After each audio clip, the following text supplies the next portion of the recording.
ওই অন্ধকারে কবরেতে কত যন্ত্রণা, বাজানে কত যন্ত্রণা, পাড়াপড়শি আত্মীয়রা সঙ্গে তাকিবে না, আমার সঙ্গে তাকিবে না।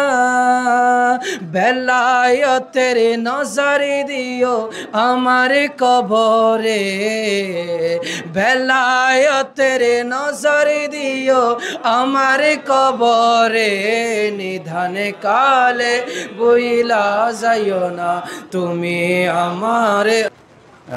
ওষুধ দিন তো আর ঘরে শিপে থাকি, আমি বক্তৃতা করে দিও তো আর ঘর আর ভাই আবার আরও শ্রদ্ধার পাত্র, আমিও অলি হিসেবে শ্রদ্ধা করি, বিশ্বের অলিরা শ্রদ্ধা করি। পরিষ্কার ক্ষুদ্র কেরামতের কারণে অনেক দূর দূরান্ত থেকে অনেক লোক আসে, ঢাকা শহর থেকে শুরু করে চট্টগ্রামের বাইরে থেকেও কিন্তু এখানে রোগী বিভিন্ন রকম ভক্তবৃন্দরা আসেন।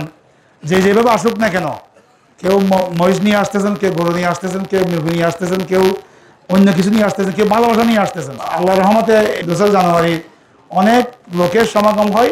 সব লোক আমাদের এই জায়গার নয়, সব লোক ফটিকছড়ির নয়, সব লোক হাটাদারির নয়, সব লোক চট্টগ্রামের নয়। মাশাআল্লাহ চট্টগ্রামের বাইরে থেকেও কি বিভিন্ন ডিস্ট্রিক্ট থেকে, আমার পুরো বাংলাদেশ থেকে, নেত্রকোনা থেকে পর্যন্ত, রংপুর থেকে পর্যন্ত এখানে আসে। আমি 9 বছর ধরে আমি দেখতে। তো এইটার যে সমাগম, এই সমাগমকে সুন্দরভাবে পরিচালনা করার জন্য আজকের এই প্রস্তুতি সভা। সবাই উপস্থিত মাননীয় সভাপতি জনাব আব্দুর রহিম চৌধুরী।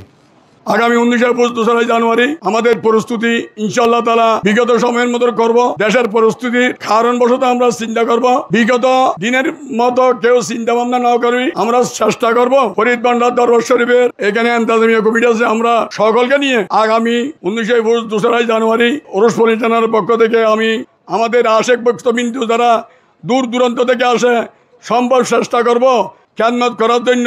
মেডিকেল কলেজের সাবেক রেজিস্ট্রার। আল্লাহর ওলিদের দরবারে কোনো কিছু অভাব না। আকিদার কিছু মানুষেরা এখন বিভ্রান্তিকর চালাইতেছে, আপনারা দেখে শুনে বুঝে শুনে সংঘবদ্ধ হয়ে থাকবেন। তরিকতের বাইরেরা যে বীরের বায়াত হোক, যে দরবারের খেদমতগার হোক, সবাই আমরা আল্লাহর ওলি ভক্ত, এটা সম্পূর্ণভাবে আমাদের জানা রাখতে হবে। আমাদের প্রত্যেক পাঞ্জানা নামাজ পড়ার তৌফিক দান করো, কোরআন হাদিস সুন্নাহ মতো চলিবে তৌফিক দান করো। আল্লাহ পরিবারের মধ্যে যাদের সমস্যা, অনেক সমস্যা আল্লাহ বাবা প্রত্যেকের সমস্যা সমাধান করে দাও। আল্লাহ এই মহান ওলি রসুল আমাদেরকে কবুল করো। আগামী 2 জানুয়ারি আল্লাহ 19 শরীফ শামিল হওয়ার আল্লাহ আমাদেরকে প্রত্যেক তৌফিক দান করুন।